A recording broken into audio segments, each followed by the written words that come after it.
Shalom, bendiciones, bendiciones, que la paz del Rey, momento, que la paz del Rey esté con cada uno de ustedes. Estamos contentos de estar una semana más en nuestro espacio de estudio, en donde estamos explorando el contexto del Brit Hadashah, Nuevo Testamento, las cartas del primer siglo. Ya hemos hablado acerca de los grupos religiosos, contexto religioso, acerca de los fariseos, los saduceos, los esenios. Hemos visto las últimas 3 semanas cómo leer las diferentes formas, las críticas literarias, la crítica contextual.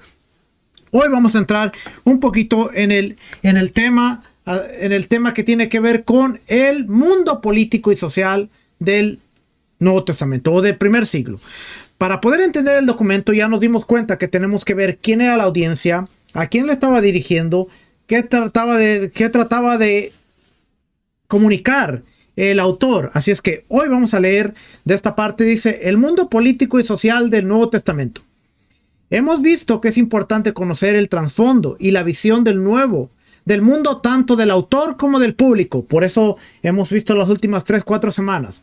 La mayor parte del Nuevo Testamento o los escritos del primer siglo se compuso en el siglo I de la era común. Eso quiere decir que la mayoría del documento se escribió, como nos hemos dado cuenta en algunas ocasiones, ya de por ahí del año 55 en adelante hasta el año 99, el año 100, cuando es que se cree que Juan escribe el libro de Apocalipsis o libro de Revelaciones. Pero el libro de Gálatas se empieza a escribir por el año 55. En todo lo que va al primer siglo de la era común se está desarrollando este documento. Ahora la pregunta es: ¿qué está sucediendo políticamente, socialmente, culturalmente, mientras se está desarrollando el estilo de vida y el desarrollo de estos documentos? Así es que tenemos que hacernos preguntas como: ¿cuál era la situación política en aquella época, tanto en Judea como en el Imperio Romano en su conjunto?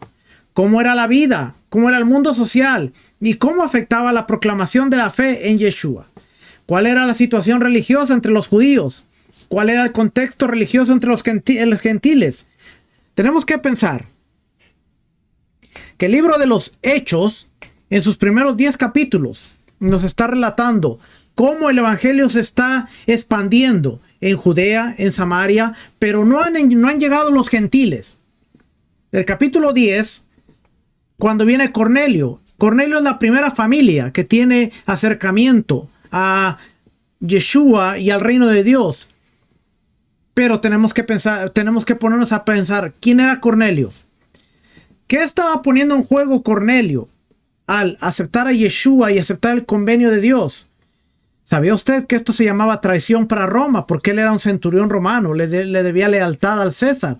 Y ahora estaba aceptando a Yeshua como su amo, como su Kyrios, cuando él tenía que tener a César como el Kyrios. Eso para el Imperio Romano eso era traición. Mucha gente habla de Cornelio, mucha gente habla de los gentiles a través de Cornelio, pero ¿cuántos nos hemos puesto a pensar qué representaba Cornelio para el imperio? Así que las preguntas son válidas. ¿Cuál era la situación política en Judea? ¿Cómo estaba? Porque por eso hubo tanto problema. Judea era una provincia. Judea era una provincia romana. ¿Cómo estaba la situación en el Imperio Romano en su conjunto? Porque vamos a hablar de las cartas.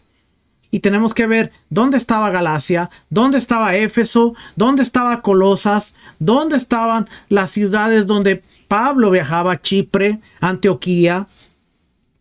¿Dónde están las 7 congregaciones de Apocalipsis en Asia Menor? ¿Eran colonias? ¿Eran ciudades? ¿Eran provincias romanas? Y usted dirá, ¿eso qué tiene que ver? Bueno, mucho. Porque si era una provincia tenía ciertos derechos. Si era una ciudad tenía ciertos derechos. Si era una colonia romana tenía ciertos derechos. Entonces tenemos que ver qué tipo de lenguaje se hablaba. En algunas ciudades se hablaba el griego y en otras se hablaba el latín. Entonces Pablo tuvo que haber hablado arameo, griego, latín y hebreo. Así es que el conocimiento que tenía Pablo era sumamente increíble. Vamos a leer por aquí. El objetivo de estos estudios son ofrecer una comprensión general del periodo que enmarca todo el Nuevo Testamento. Así que vamos a empezar con el mundo político del Nuevo Testamento. El análisis centrado en el Imperio Romano en general y en Jerusalén en particular comenzará describiendo la situación que predeció al siglo I antes de la Era Común. ¿Qué pasó antes de esto? Dividiremos el siglo I en tercios. Va a haber 3 tercios. Vamos a dividir todo esto en 3 tercios. Que el primer tercio, en relación con el Nuevo Testamento, el primer tercio de ese siglo fue el periodo en el que transcurrió la mayor parte de la vida de Yeshua. El segundo tercio fue el periodo de la proclamación oral cristiana o de los creyentes y de la composición de las principales cartas paulinas. Aquí en este segundo tercio, que va del año 33 al año 66, más o menos, si lo dividimos en 3 tercios. Y el último tercio fue el periodo del crecimiento del dominio gentil en las comunidades y de la composición de la mayoría de las obras del Nuevo Testamento. Lo que precedió al siglo I antes de la Era Común.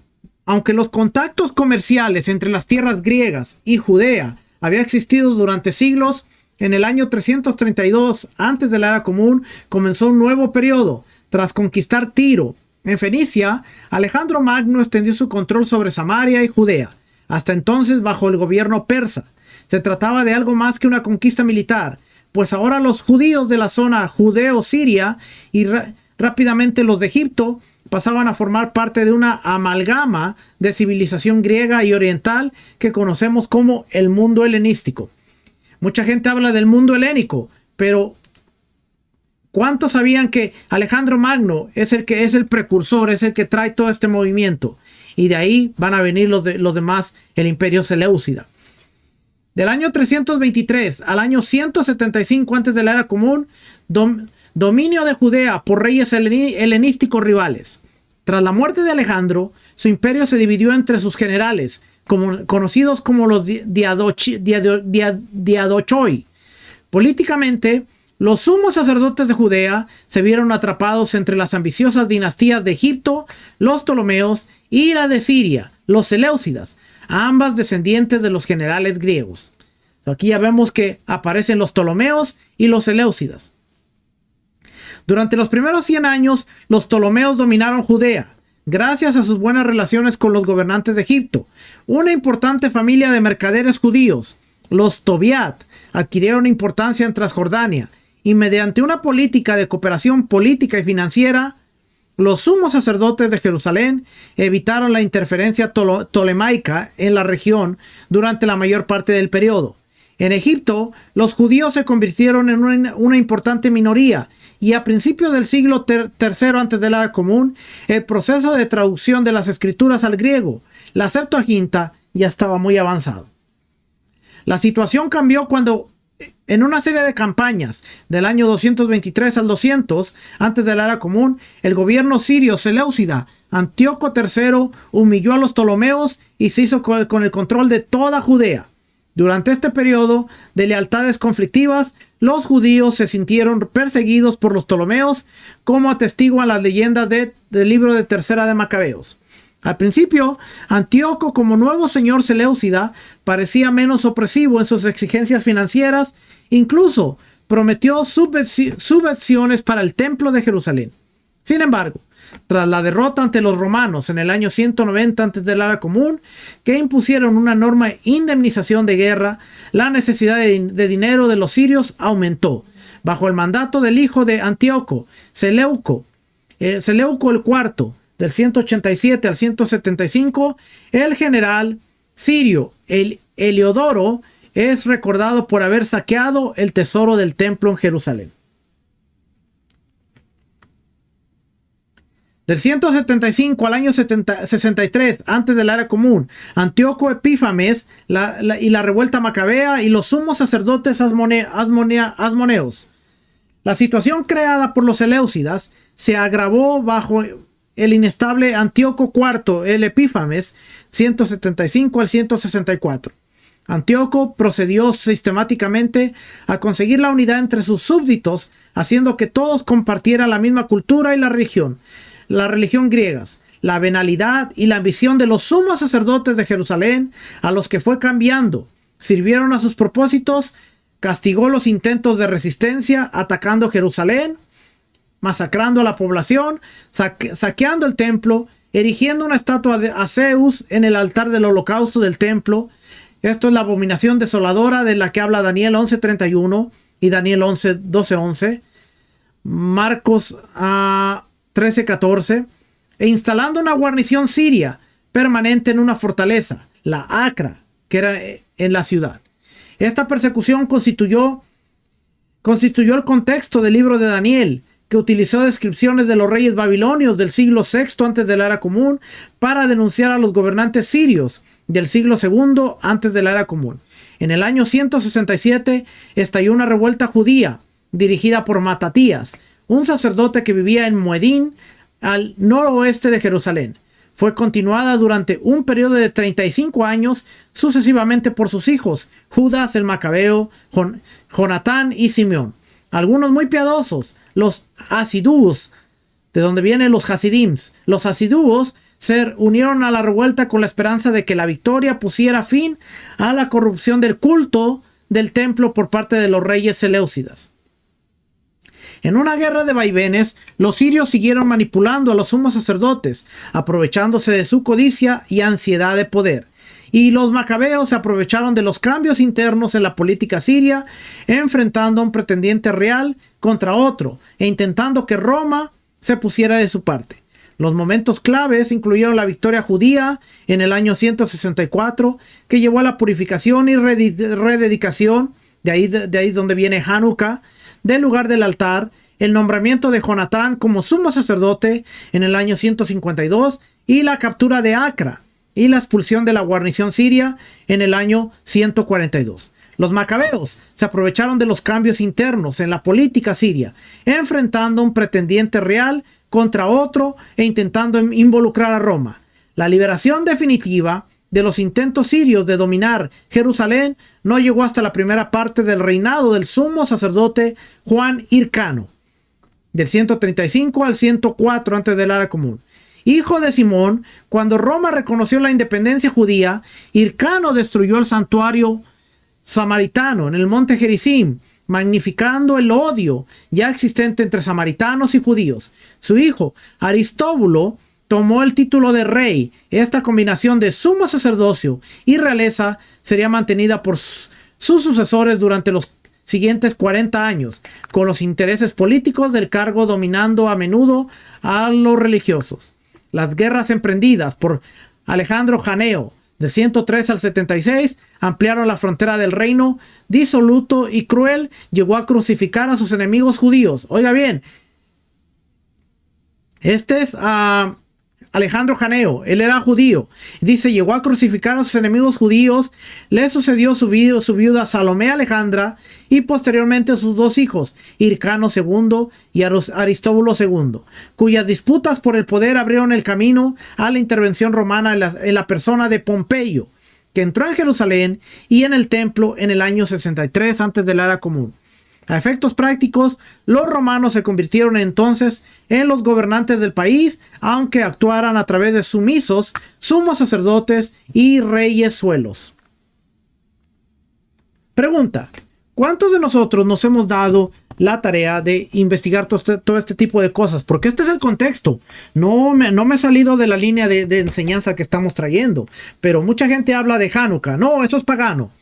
Pero ¿cuántos de nosotros o cuánto de la gente se ha dado el tiempo de ver qué realmente estaba sucediendo durante el tiempo de los macabeos, después del tiempo de los macabeos? ¿Por qué el sacerdocio se llegó a corromper? Especialmente el sumo sacerdote, que era un cargo que se compraba y la gente lo compraba porque lo vendía Roma, lo vendían los imperios, el persa, el Ptolomeo, Roma. Ellos vendían esto, pero porque la gente tenía avaricia.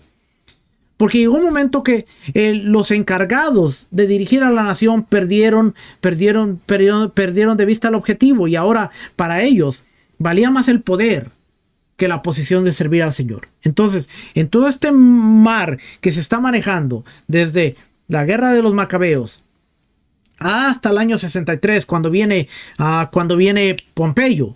Tenemos que ver qué está pasando, porque esto va a llevar a que se levanten los fariseos, los saduceos, después salgan los esenios, vengan los celotes y haya un marco político, religioso, fuerte en el tiempo de Yeshua. Ahora, ¿por qué es importante esto? Porque este marco político es el mismo marco político religioso en el cual Marcos, Lucas, Mateo, Juan y después Pablo, de alguna manera dentro de Jerusalén y fuera de Jerusalén con el Imperio Romano, está escribiendo sus cartas a personas que están viviendo bajo la opresión de Roma en Jerusalén o bajo la opresión de Roma en alguna parte del imperio.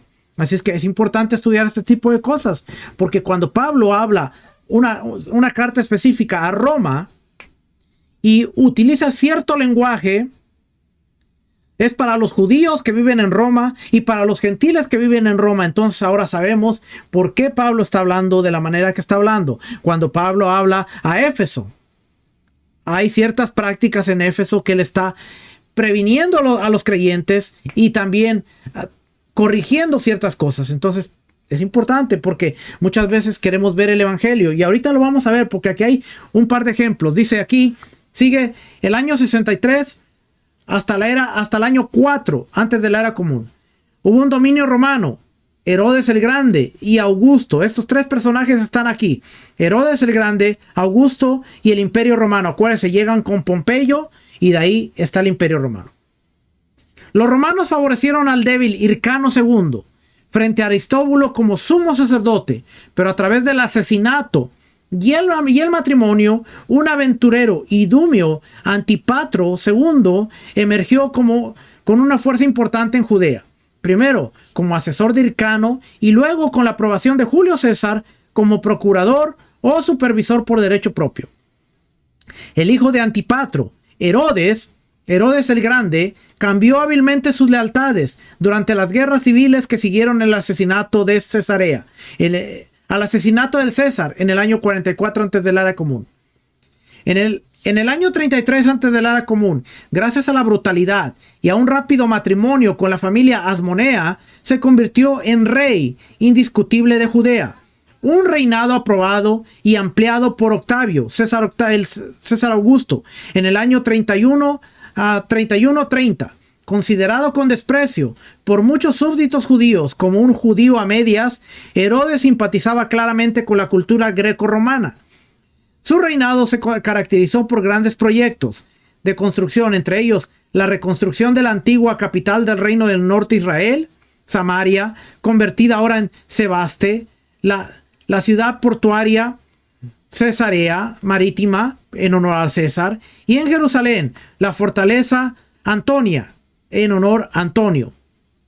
Un palacio real y una enorme ampliación del templo. Su desconfianza ante posibles rivales le llevó a construir palacios y fortalezas inaccesibles, entre ellos el Maqueronte en Transjordania, en el que Juan el Bautista moriría, donde le cortan la cabeza, y asesinar a algunos de sus propios hijos.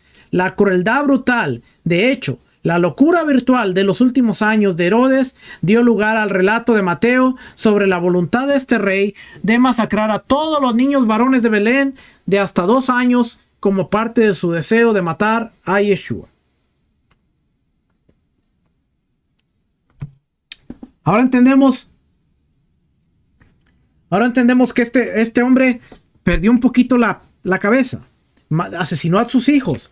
Y cuando tienen la noticia de los sabios que vienen de Babilonia, del este, a decirle, venimos siguiendo la estrella porque sabemos que ha nacido el rey de los judíos, pues obviamente su reacción es desaparecer a todo mundo que fuera sospechoso de portar la estirpe de ser rey, porque él era considerado el rey. Mata a sus hijos para que no hubiera sucesor. Imagínense, increíble con este hombre. A la muerte de Herodes, en el año 4 antes de la era común, pregunta: si históricamente Herodes muere en el año 4 antes de la era común, eso quiere decir que Yeshua nace antes del cambio del calendario, porque Herodes estaba ahí y ya había nacido Yeshua. Entonces, si Herodes muere en el año aproximadamente en el año 4 antes de la era común, y ya estaba persiguiendo a los niños recién nacidos. Acuérdense que para el judío, un niño de 1 año es un niño que tiene desde 8 años hasta 1 año. Un niño de 2 años es un niño que tiene 1 año y 30 días hasta 2 años. Ellos no cuentan el tiempo como nosotros. En la Biblia no se cuenta el tiempo como nosotros. Por eso cuando dice una oveja de 1 año, tenía que tener la ovejita 8 días, que ya destetada de la mamá, desde 8 días hasta 12 meses. Eso es 1 año. Para nuestra mente occidental, de este lado del charco, 1 año es hasta que se cumplen 12 meses de nacido, y entonces es 1 año. Para la mentalidad bíblica es en el transcurso de ese año. Puede ser desde los 8 días hasta los 12 meses. Entonces, por eso creemos a través de esto que tiene más sentido que Yeshua, en lugar de tener 33 años, tuviera, si le ponemos estos 4 años que están aquí, antes de cambiar el calendario, tuviera 33 más 4, 37 años. Que vendría a ser la misma edad que tuvo Isaac cuando fue llevado a la atadura. Entonces ahora las edades coinciden. Acuérdense, el evangelio dice, era Yeshua como de 30 años, mas no dice que tenía 30 años cuando empezó su ministerio. Muy probable que él tenía 33, 34 años cuando empezó su ministerio, y los 3 años y medio tenía 37 años. Pero no me crea a mí, haga la asignación, valídelo, porque la Biblia dice, era Yeshua como de 30 años, como de 30 años. Y aquí estamos viendo que dice, a la muerte de Herodes, aproximadamente en el año 4 antes de la era común, según Josefo, en su libro Guerra de los Judíos, capítulo 2, del 4 y el versos 1 y 3. También en los versos 55 y al 65. Ahí encuentra más información en Guerra de los Judíos. Guerra de los Judíos relata cómo 3 aventureros con pretensiones reales utilizaron la fuerza para intentar sucederle. En su lugar, Roma eligió a los hijos de Herodes, como veremos. En cuanto al mundo romano en general, los logros de Octavio, superviviente de las guerras que le siguieron a la muerte de Julio César en los hindús de marzo del año 44 antes de la era común, fue reconocido por el Senado con la concesión del título de Augusto César en el año 27 antes de la era común. Aferrado al manto de pacificador, este maestro de la propaganda salpicó el imperio de monumentos que celebraban sus logros. Las ciudades griegas de Asia Menor.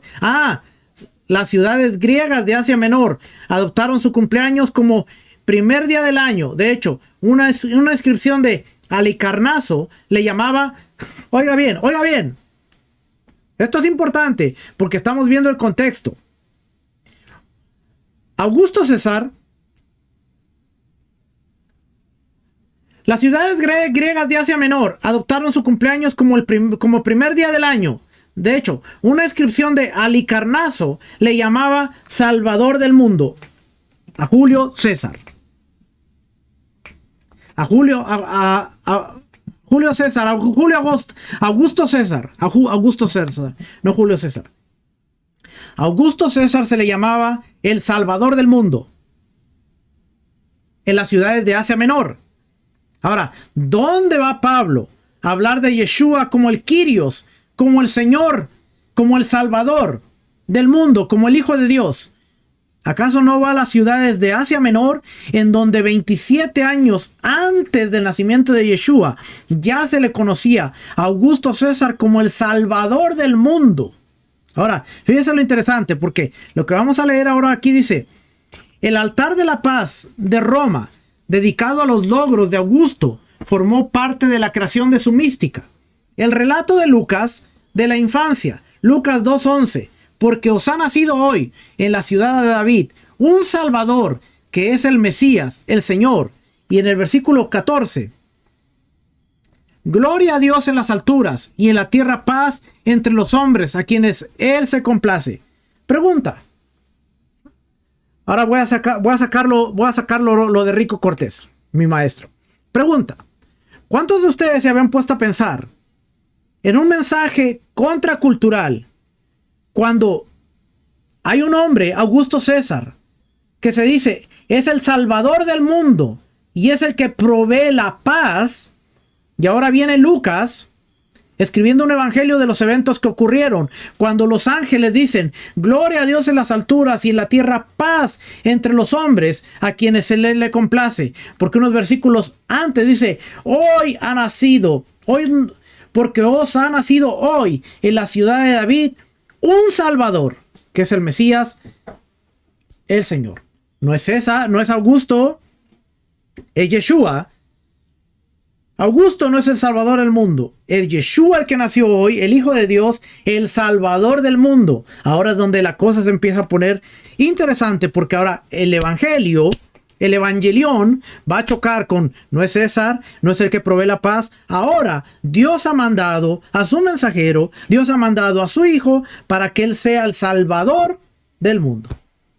Pero muchas veces, como no estamos dentro de esa cultura, no entendemos el ambiente político, no entendemos el ambiente social, no entendemos el ambiente religioso. Nos cuesta entender este tipo de cositas que eran tan simples para ellos. Ok, Yeshua es el Salvador del mundo, no Augusto César. Ok, para nosotros no, tenemos que tomarlo todo de un sentido teológico, un sentido religioso, si no, no nos hace sentido. Pero en el sentido únicamente político, acuérdese, Judea estaba bajo la opresión de Roma.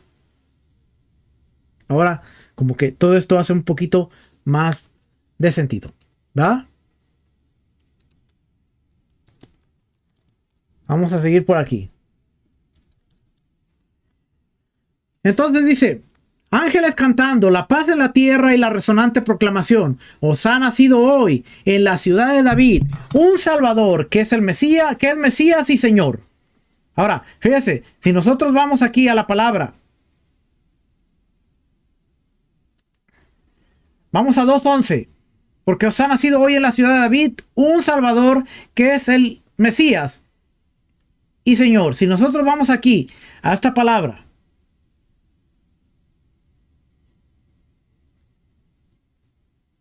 Señor, Kyrios, Señor, amo, patrón, dueño, soberano, gobernante, Señor, ¿ve?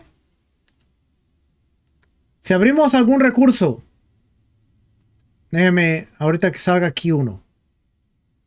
Ok, si abrimos, por ejemplo,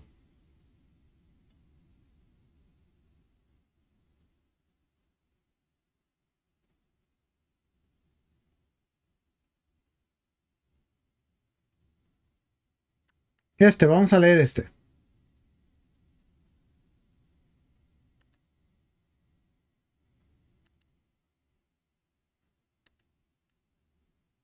Vamos a leer aquí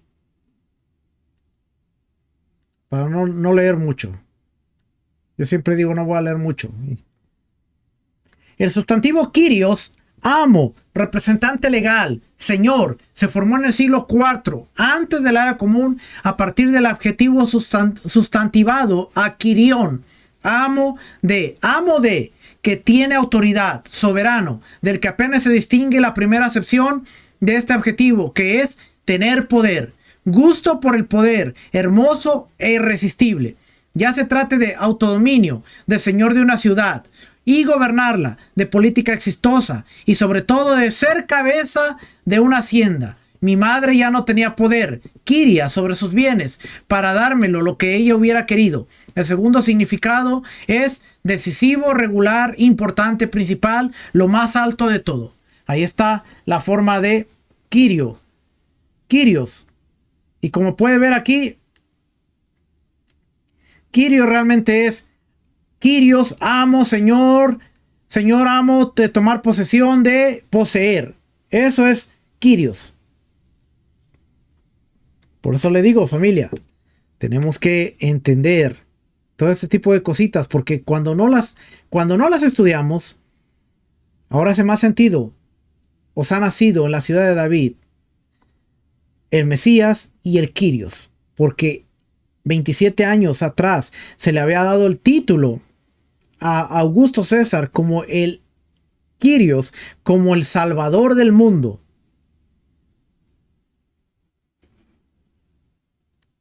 No me acuerdo dónde estaba. Ah, aquí ya. Yes. Entonces dice, bien, esta narración bien pudo estar haciéndose eco de la publicidad de Augusto, en el curso de cuyo censo se situó el nacimiento de Yeshua.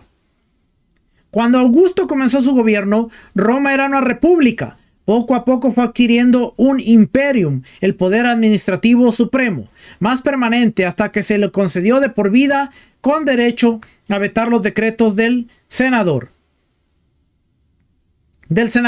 Y efectivamente, por tanto, en sus últimos años, Roma estaba gobernada por un emperador. Era una república y después terminó siendo un imperio.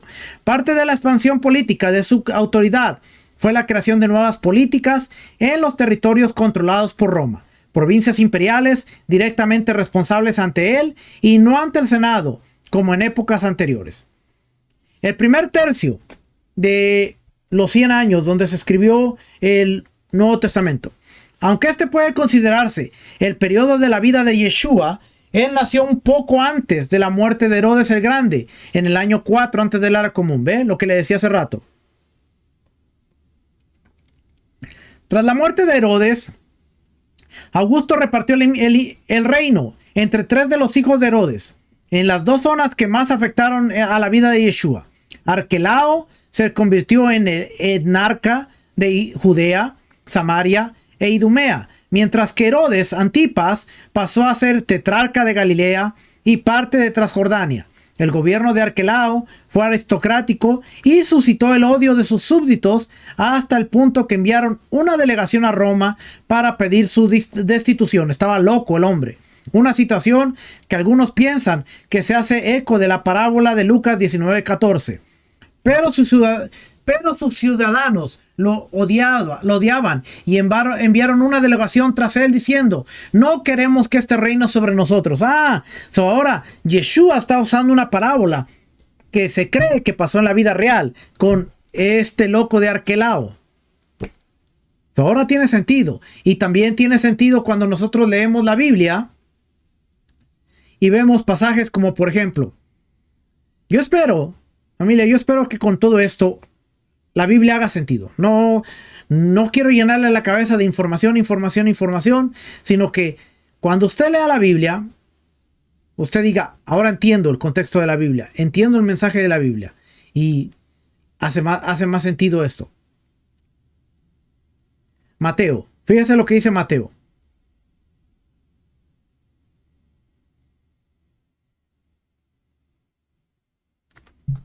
Vamos a ver, Mateo dice: después de nacer Yeshua en Belén de Judea, en tiempos del rey Herodes, he aquí unos magos al oriente que llegaron a Jerusalén diciendo: ¿dónde está el rey de los judíos que ha nacido? Porque vimos su estrella en el oriente y hemos venido a adorarle. Cuando lo oyó el rey Herodes, se turbó y toda Jerusalén con él. Entonces, reuniendo a los principales sacerdotes y escribas del pueblo, indagó de ellos dónde había de nacer el Mesías. Ellos dijeron: en Belén de Judea, porque así está escrito por el profeta. ¿Ok? Sigue aquí. Después Herodes se ve burlado por los reyes que no fueron habiendo sido advertidos por sueños que no volvieran a Herodes, partieron para su tierra por otro camino. Después de haberse marchado ellos, un ángel del Señor se le apareció a José en sueños diciendo: levántate, toma al niño y a su madre y huye hasta Egipto y quédate ahí. Ok, se va, viene la matanza de los niños. Fíjense lo que dice aquí.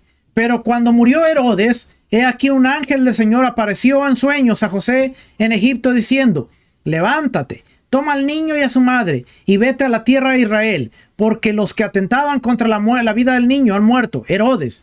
Y él, levantándose, tomó al niño y a su madre y vino a la tierra de Israel. Pero cuando oyó que Arquelao reinaba sobre Judea en lugar de su padre Herodes, tuvo miedo de ir allá y, advertido por Dios en sueños, partió para la región de Galilea.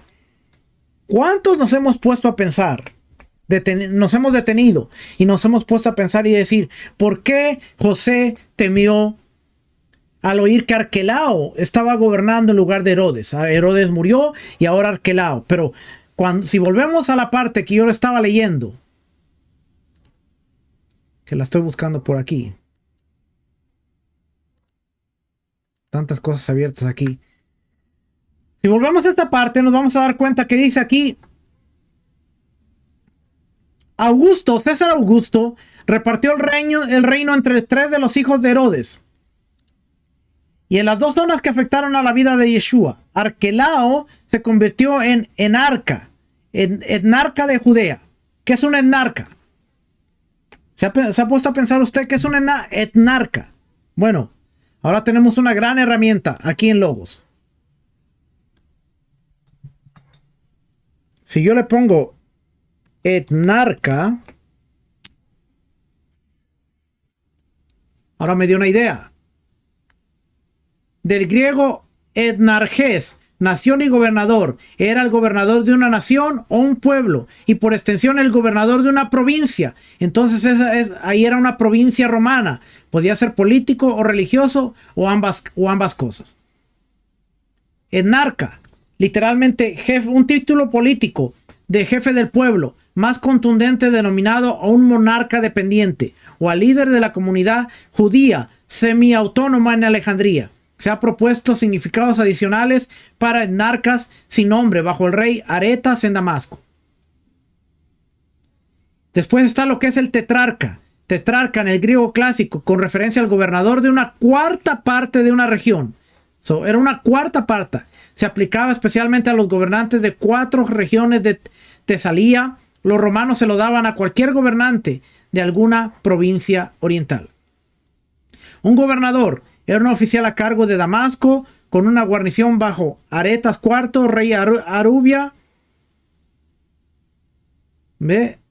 Ahora tenemos aquí jefe de un grupo étnico, prefecto de un distrito o una ciudad, título dado a quien tiene autoridad sin estar investido de la dignidad real. O sea, no era un rey, no podía ser rey, pero tenía una autoridad. Era muy frecuente en el helenismo semítico. En Alejandría existía un enarca con grandes poderes civiles que permitía tratar con los funcionarios. Ahora podemos ver este tipo de cositas aquí en Logos rápidamente, porque tenemos esta herramienta. Entonces dice: Arquelao se convirtió en el gobernador, en el investido de la autoridad, sin ser rey, de Judea, Samaria e Idumea, mientras que Herodes Antipas pasó a ser tetrarca de Galilea, donde vivió Yeshua, y parte de Transjordania. El gobierno de Arquelao fue autocrático, suscitó el odio de sus súbditos hasta el punto en que enviaron una delegación a Roma. Ahora sabemos por qué José temía. Augusto respondió en el año 6, convirtiendo el territorio de Arquelao en la provincia imperial. Ahora se va a convertir en una provincia imperial de Judea. Ya no solo en una provincia romana, sino en la provincia imperial de Judea. En el año 6. Quirino, el legado romano de Siria, una provincia más antigua, llevó a cabo un censo con fines fiscales como parte de la toma del poder romana. Un censo que produjo una rebelión de Judas el Galileo. Ahora sabemos por qué se levantó Judas. ¿Y dónde habla Judas? En Hechos capítulo 5, versículo 37. Después de él se levantó Judas de Galilea en los días del censo y llevó mucha gente tras él. Tras sí, él también pereció y todos los que le seguían se dispersaron. Ahora sabemos que hubo un censo y provocó que Judas el Galileo se levantara. También está en mente Lucas 2, del 1 al 12. Aconteció en aquellos días que se salió un edicto de César Augusto para que se hiciera un censo de todo el mundo habitado. Este fue el primer censo que se levantó cuando Cirenio era gobernador de Siria. La rebelión de Judas, que tuvo lugar cuando Yeshua tenía al menos unos 12 años y unos 25 antes de su crucifixión, fue el único levantamiento judío serio del que se tiene constancia en Judea durante el periodo de la niñez y madurez de Yeshua. Inevitablemente durante ese periodo, como siempre ocurre con el dominio extranjero, hubo disturbios y momentos tensos. Sin embargo, 2 de los prefectos de la época, Valerio Grato y Poncio Pilato, duraron 10 años cada uno, en lo que indica que no fue una época de revolución violenta. El historiador romano Tácito, en su libro Historias del 5.9, informa que en Judea, bajo el emperador Tiberio, aproximadamente del año 14 al 37, las cosas estaban tranquilas. Fíjense lo interesante. Porque a pesar de que teníamos varios grupos, hablamos de los fariseos, los saduceos, los esenios, los celotes, hablamos de que había un ambiente político turbio, pero solamente se registra un evento donde hay una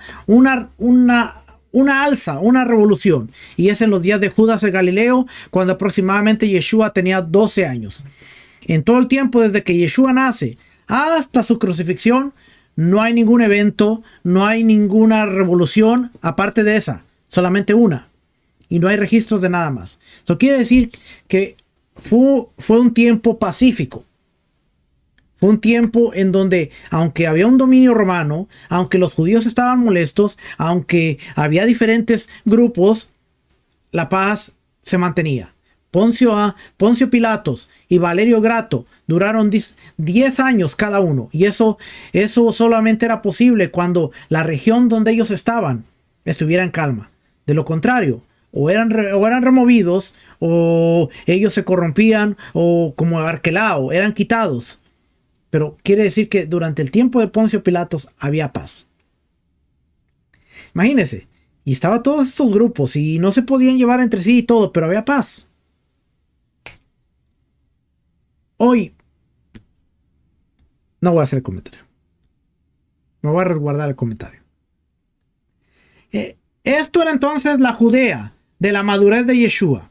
Un astuto y vanidoso rey herodiano a cargo del país natal de Yeshua, Galilea, un prefecto romano controlando Jerusalén y Judea, donde Yeshua pasó sus últimos días y fue crucificado.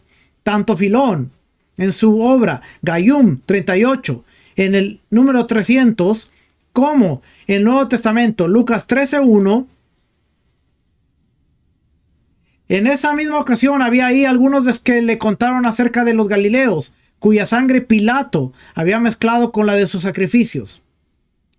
En aquel mismo día Herodes y Pilato se hicieron amigos, pues antes habían estado enemistados el uno con el otro.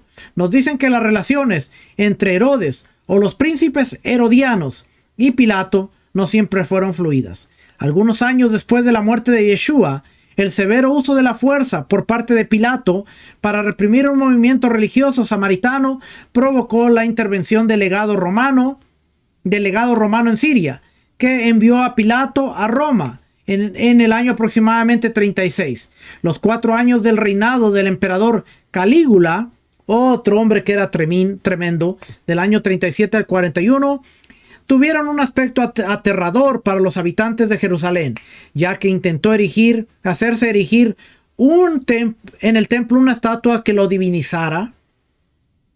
Después viene el segundo tercio. El primer periodo del gobierno romano directo en Judea por los prefectos terminó entre el año 39 y 40 del área común. Herodes Agripa, el primero, que había heredado los territorios de sus tíos Filipo y Herodes Antipas, era amigo tanto de Calígula como del nuevo emperador Claudio, el año 41 al 54. En consecuencia, fue nombrado rey de toda Palestina. Acuérdese, este Herodes Agripa es ante el que se va a presentar a Pablo más adelante. Restaurando el reino de su abuelo Herodes el Grande, Agripa se ganó buena voluntad de los líderes religiosos judíos y se esforzó por parecer piadoso. Hechos 12 le atribuye una persecución en la que murió Santiago, el hermano de Juan, hijo de Zebedeo. Tras la muerte de Agripa, dramatizada en Hechos 12 del 20 al 23, después se levanta Agripa I, que es el hijo al que se presenta Pablo. Pero Hechos 12, del 20 al 23 dice: Herodes estaba muy enojado con los de Tiro y de Sidón, pero ellos de común acuerdo se presentaron ante él, y habiéndose ganado a Blasto, camarero del rey, pedían paz, pues su territorio era abastecido por el rey. El día de señalado, Herodes, vestido con ropa real, se sentó en la tribuna y les arengaba, y la gente gritaba: voz de un Dios, y no de un hombre es esta. Al instante, un ángel del Señor lo hirió por no haber dado la gloria a Dios y murió comido por los gusanos. Así dice, se lo voy a leer aquí. Comido de gusanos. Aquí dice, por no darle la gloria a Dios, murió, se lo comieron los gusanos. De ahí comenzó otro periodo de gobierno romano, pero los procuradores del periodo del año 43 al 66 eran de bajo calibre, viciosos, deshonestos, provocando un intenso malestar por su injusticia. Su desgobierno dio lugar a los sicarios, terroristas armados con cuchillos, a los celotes, despiadados seguidores de la Torá, y a una gran revuelta judía contra los romanos. De particular importancia para los creyentes en la última década de este periodo fue la ejecución de Santiago, el hermano del Señor, aproximadamente en el año 62. Esto ocurrió después de una audiencia por un Sanedrín convocado por Anas II, un sumo sacerdote que fue posteriormente destituido por el procurador Albinus por haber actuado ilegalmente. Solo 2 años después, tras el gran incendio de Roma, en julio del 64, el emperador Nerón, del año 54 al 68, persiguió a los creyentes en la capital de Roma, persecución en la que, según la respetable tradición, fueron martirizados tanto Pedro como Pablo. Así, a mediados de los años 60, las personalidades más famosas de los evangelios y los hechos habían muerto, por lo que el último tercio del siglo I puede denominarse subapostólico o posapostólico. En la represión de la revuelta judía participaron importantes fuerzas romanas y los mejores generales. Una tradición algo incierta informa que los creyentes de Jerusalén se negaron a unirse a la revuelta y se retiraron al otro lado del Jordán, a la ciudad de Pela. El último tercio del primer siglo y principios del siglo II de la era común, la familia de los emperadores Flavio Vespasiano, que reinó del año 69 al 96 de la era común. Vespasiano, el primero, había tomado el mando de Judea en el año 67 y dio un giro al hasta entonces infructuoso esfuerzo romano por sofocar la revuelta judía. Pero tras el suicidio de Nerón en el año 68, la atención de Vespasiano se dirigió hacia Roma, y en el 69 las legiones le proclamaron emperador. Ahora era el emperador Vespasiano. Esto dejó a su hijo Tito como comandante para presionar la campaña en Judea hasta su final. Jerusalén fue tomada y el templo destruido en el año 70. El arco de Tito en el foro romano representa la parafernalia sagrada judía y los cautivos llevados a la capital en triunfo en el año 71. A modo de relaciones con los judíos, en los años 70, Vespasiano impuso un impuesto impunitivo especial por el que debían pagar 2 dracmas para el sostenimiento del templo de Júpiter Capitolino en Roma, en lugar de los que habían aportado hasta entonces al templo de Jerusalén. Tito vivía abiertamente en Roma con su amante, la princesa judía Berenice, que era hermana de Herodes Agripa II, también en Roma, bajo el patrocinio de estos emperadores, como se refleja en el nombre adjunto que adoptó Flavio, el escritor judío Josefo. Por eso se llamó Flavio Josefo. Escribió su relato de la guerra de los judíos y a principios de los 90, su gran historia de los judíos, las antigüedades, fuentes valiosísimas para comprender el judaísmo del siglo I. Mire, esto que le acabo de leer, usted dirá, pero es que pura lectura. Pero vamos a ver este detallito que está aquí.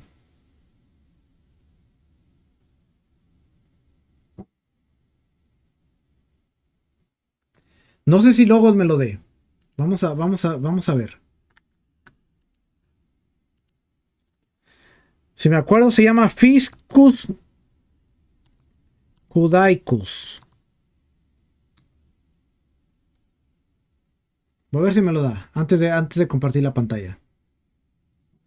Ah, mire, no estoy tan perdido. Ve que estas cosas, no solo porque las estoy leyendo, sino porque las he estudiado. Domiciano impuso a los judíos el fiscus judaicus, impuesto romano que sustituyó el impuesto que pagaban los judíos al templo. Y Adriano erigió la puerta occidental de la ciudad del querubín robado del templo de Jerusalén en el año 70. Quiero ver. Voy a buscar esta misma frase aquí en libros.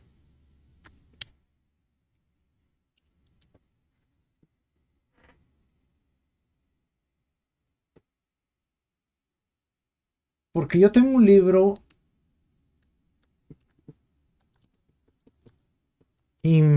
a lo mejor si lo pongo impuesto Vespasiano.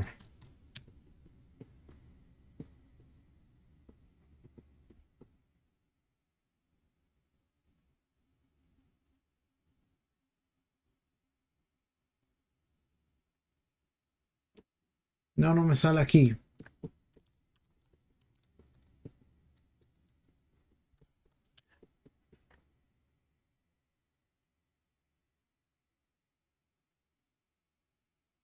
No, entonces vamos a buscar aquí en todo. ¿Cómo era? Fiscus Judaicus.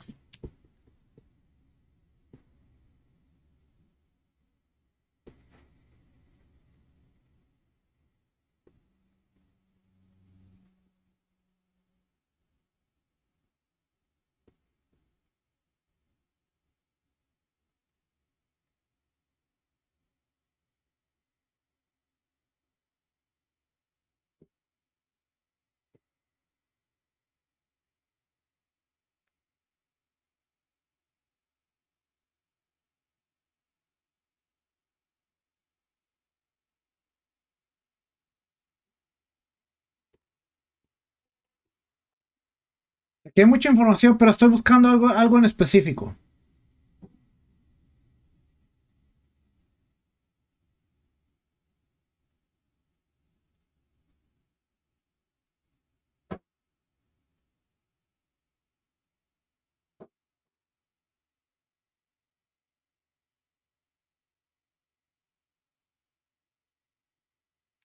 Aquí hay una parte, mire, este libro no lo tengo, pero está hablando parte de la información que yo le quería decir. Así es que vamos a ver, lo voy a poner aquí resumir. Dice, después de la destrucción del templo, el impuesto judío se convirtió en el fiscus judaicus, causando humillación a los judíos. Mateo destaca que Yeshua pagó este impuesto para evitar conflictos y mantener la identidad de los creyentes. El relato muestra cómo el pago de impuestos era parte de la identidad de los seguidores de Yeshua. No, eso no era lo que yo buscaba.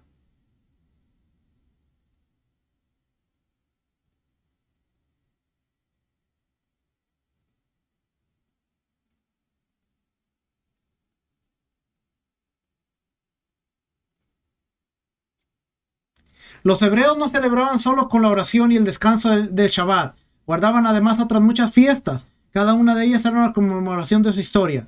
Su legislador sabía que no hay recuerdo. No.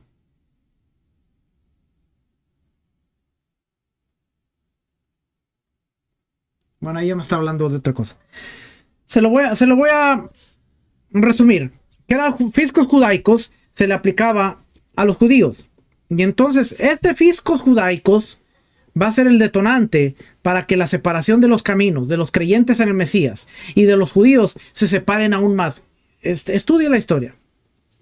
Es más, déjeme a ver, déjeme hacer algo aquí.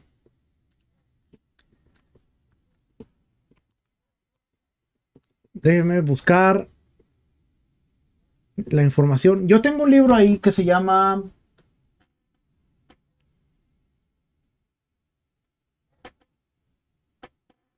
Lo estoy buscando, lo estoy buscando. Mm,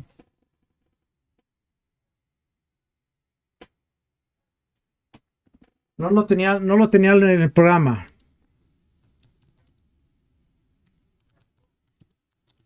Pero déjeme buscar aquí algo.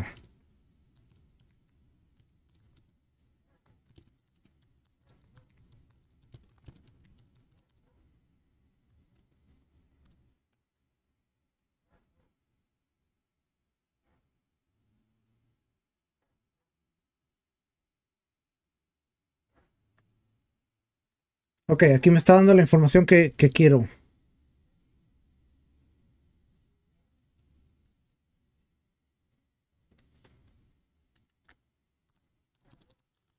Ahorita le comparto esta información.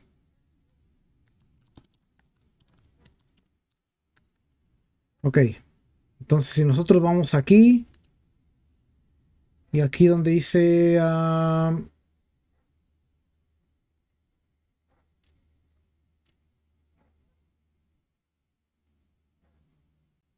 de hecho, más aquí adelante va a dar todo este tipo de cosas.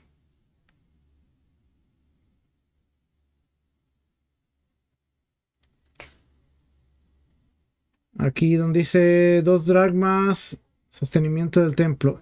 Un impuesto punitivo. Aquí voy a poner una notita aquí. Y ahorita que la ponga ahí, la leemos. Para que nos demos cuenta de todo este tipo de cositas.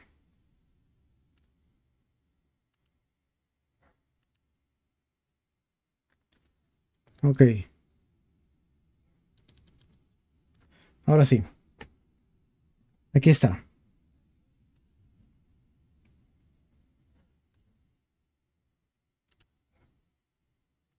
Ok, ahora sí, aquí está. Regresamos. Dice, el fiscus judaicos era un impuesto que los romanos, en este caso Vespasiano, impusieron a los judíos después de la destrucción del segundo templo en el año 70 de la era común. Tuvo impacto significativo en la separación de caminos entre el judaísmo y los creyentes. O aquí dice esto, cristianismo primitivo. A continuación, te explico cómo influyó este proceso. Y aquí va a decir, para que usted vea la importancia de esto. 1. El origen del fiscus judaicos. Tras la destrucción del templo, el emperador Vespasiano estableció este impuesto que obligaba a todos los judíos a pagar un tributo anual al tesoro romano, destinado originalmente a financiar el templo de Júpiter en Roma. Este impuesto afectaba a todo aquel que se identificaba como judío. Aquí va a venir el problema. Esto es para el que se identifique como judío. 2. Los primeros creyentes eran mayormente judíos y durante las primeras décadas no existía clara distinción entre el judaísmo y el mesianismo. Aquí dice cristianismo. Sin embargo, el fiscus judaicos contribuyó a una distinción más marcada entre judíos y creyentes en el Mesías. Aquellos que seguían al Mesías podían argumentar que ya no eran judíos en sentido estricto, evitando así el pago de impuesto. Para salvarse de pagar impuesto, ellos empezaron a decir, no somos judíos. Pero ahora hay un gran problema. Porque el Imperio Romano se reunía a través de lo que se conocía como coligia o asociaciones. Y los judíos tenían permiso para reunirse en el Shabbat, en su asociación, que eran los judíos. Pero si estos que no querían dar el fisco judaico decían, no somos judíos, entonces no tienes una asociación, ¿cómo te vas a reunir? Nosotros a veces no nos ponemos a pensar cómo fue el proceso de todo este engranaje que está corriendo para la elaboración de los escritos del primer siglo. Pero cuando vemos este tipo de cositas, vamos a ver. Por ejemplo, aquí dice.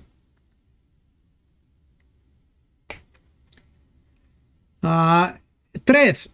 Evitar el impuesto. Algunos creyentes de origen judío intentaron distanciarse de su identidad judía para evitar la carga fiscal, lo cual incentivó una separación más nítida entre las dos religiones emergentes. A medida que los creyentes comenzaron a definirse más claramente como una comunidad religiosa distinta, rechazaron el vínculo legal con el judaísmo que el pago de impuesto implicaba. Identificarte como judío te hacía pagar el impuesto. Entonces, a partir del año 98, a partir de Vespasiano, se empiezan a separar el camino y los judíos dicen, no quieres pagar, pero quieres todos los beneficios. Pero cuando te toca la responsabilidad de identificarte ante la sociedad, tú dices, no soy judío, yo no pago. Y esto empezó a incitar el odio entre los judíos y los que se decían ser judíos, pero que eran creyentes en el Mesías y que para evitar el fiscos judaicos negaban su identidad. Por eso le digo que algo tan sencillito como Vespasiano puso un impuesto, pero ¿cuál fue la implicación para que el judaísmo y el cristianismo o el catolicismo, cristianismo viniera a separarse más adelante y hoy, 2000 años después, tengamos al judío por allá y no, nosotros somos cristianos? Bueno, eso se escuchó hace 1900 y algo de años atrás, cuando se les exigía al fiscos judaicos y ellos dijeron, nosotros no somos judíos, nosotros somos cristianos. Cualquier parecido con la realidad, no, ese es Judá, nosotros somos Efraín, ese es Judá, nosotros somos los cristianos. Esos son los judíos, nosotros somos el Israel espiritual. Cualquier parecido con la realidad es pura coincidencia. Ya sucedió en la historia, ya pasó. 4. Desarrollo de identidades separadas. El impuesto obligó tanto a judíos como a cristianos a reconsiderar sus identidades. Para muchos judíos, el pago del fiscos judaicos reafirmaba su pertenencia al judaísmo. Para los creyentes en el Mesías, el rechazo a pagarlo reforzaba la idea de que ellos representaban a una nueva religión que no estaba obligada por las leyes que regían a los judíos. La política romana y las tensiones. Los romanos comenzaron a tratar a los creyentes de manera diferente a los judíos, lo que también ayudó a que ambas comunidades se vieran como grupos separados. Esta distinción permitió a los creyentes evitar la persecución fiscal, pero también los hizo vulnerables a otras formas de persecución bajo las leyes romanas, como la ley de Coligia, que le dije. En resumen, el fiscos judaicos jugó un papel importante en el distanciamiento entre el judaísmo y los creyentes en el Mesías, ya que incentivó a los creyentes a definirse como un grupo distinto, mientras que los judíos que seguían la fe tradicional quedaron sujetos a las obligaciones impuestas por Roma. Este proceso aceleró la separación de caminos entre ambas religiones. ¿Cuántos de ustedes no sabían que hubo algo que empezó a detonar la separación de los caminos? Para cuando Constantino llega 200 años después, ya en el año 320, ya había una separación que era irreparable. Pregúntale a la mayoría de personas en raíces hebreas. Y la mayoría de personas en raíces hebreas que no estudian la historia, le van a decir, Constantino es aquel que hizo el cambio, Constantino es aquel que hizo la separación, Constantino es aquel que hizo el cristianismo. Constantino hizo oficial el cristianismo como la religión oficial de Roma durante su imperio. Pero él no fundó todo eso. Ya venía un bagaje de más de 200 años cuando llega Constantino. ¿Y cuándo empezó? En el fiscos judaicos. Cuando Vespasiano le pone una carga y dice, ustedes son judíos, ustedes van a tener que dar este impuesto. Y el judío dice, ok, aceptamos. Vienen los creyentes en el Mesías y dicen, bueno, nosotros podemos decir que no somos judíos y nos salvamos. Y el judío dice, quieres los pactos, quieres las promesas, quieres las bendiciones, pero no quieres la responsabilidad. Y empieza a haber una pelea. Y empieza a haber una pelea que hasta el día de hoy la pelea sigue. Usted no sabía quizás cómo había empezado esa pelea. Busque más información, la va a encontrar. Por ahí tengo el libro, no sé dónde está. La próxima semana se lo enseño. Y le leo un pedacito más de fiscos judaicos. Nos vamos a quedar aquí porque de verdad que hay mucha información que hay por acá.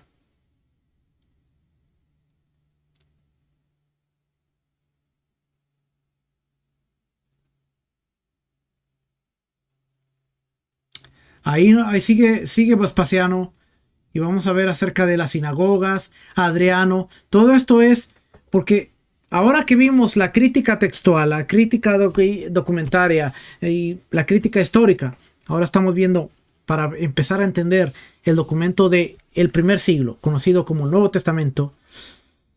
Nos falta mucha historia, nos falta conocer muchas cosas. Eso quiere decir que para el año 90, cuando Juan está escribiendo el Apocalipsis, ya están corriendo estas cosas. Ya están corriendo este tipo de eventos dentro de la historia. En los años de cuando Pablo está hablando a las sinagogas, lo vamos a ver la próxima semana. Pero yo espero de verdad que todo este tipo de información, mi intención mi intención de estar con ustedes semana tras semana y estarle leyendo estas cosas, estar investigando, estar enseñándole estas cosas, no es mostrarle que sé mucho. Contrario, es mostrarle cuánto no sabemos. Porque les soy sincero, yo cada vez me siento peor porque digo, Dios mío, no sé nada. Y lo digo en el buen sentido, no sé nada. Porque cada vez que creo avanzar un poquito, me encuentro con que vas para atrás, porque hay más información a considerar. Y yo digo, Dios mío, el día que tú vengas, espero que me encuentres al menos con este poquito del trabajo que hice de querer aprender. Porque no lo voy a saber todo cuando tú vengas, Señor, pero me voy a esforzar por aprender. Y esa es la intención, que les motive a ustedes a seguir aprendiendo, les motive a ustedes a ser más honestos cuando hay que compartir información, porque hay muchas cosas que no sabemos, hay muchas cosas que desconocemos y hay muchas cosas que tenemos que seguir aprendiendo. ¿Qué vimos hoy? Que la historia no se puede negar. Y vimos que el ambiente hostil que había en Jerusalén empezó desde la muerte de Alejandro, cuando el imperio se divide y que vienen los Ptolomeos, los Seleucidas, y hay una disputa dentro de Jerusalén y hay guerras civiles en Jerusalén, porque cuando usted lee Guerra de los Judíos se va a dar cuenta de que había un sumo sacerdote y después el hijo de ese sumo sacerdote, obvio, iba a heredar el sumo sacerdocio, pero se empiezan a matar entre ellos, entre familiares se matan por querer tener el sumo sacerdocio. Cuando los gobernantes de fuera se dan cuenta de que hay una ambición por ese puesto, ellos dicen, nosotros vamos a decidir a quién poner. Y vamos a poner a la gente y a la familia que sea más leal a nosotros. Y de esa manera ellos consiguen aliados dentro del poder para tener un dominio más fuerte. Hubo guerras civiles. Así es que cuando Yeshua viene, el sumo sacerdocio o la familia del sumo sacerdote estaba corrompida, pero no todo el sacerdocio. Eso hay que marcarlo. No todo el sacerdocio se había corrompido, pero sí había una familia que era corrupta, que había comprado el sumo sacerdocio a Roma y ahora ellos se encargaban de toda la corrupción que se llevaba en el templo. Una familia. Había fariseos, saduceos, esenios, celotes. Y vimos también que no hubo ningún movimiento rebelde, o más bien no hubo más que un movimiento rebelde, que fue el de Judas de Galileo, que lo menciona Hechos. De ahí en adelante, toda la infancia y la etapa adulta de Yeshua, aunque había hostilidad, fue muy tranquila. Pero todo eso lo vamos viendo a través de la historia. Ahora vemos el contexto de los evangelios de una manera distinta. Y la próxima semana, con lo que vamos a compartir, vamos a ver el contexto de las cartas de Pablo y de Hechos de una mejor manera. Pero será hasta la próxima semana. Que el Eterno les bendiga, el Eterno les guarde. Familia, espero que haya sido de bendición.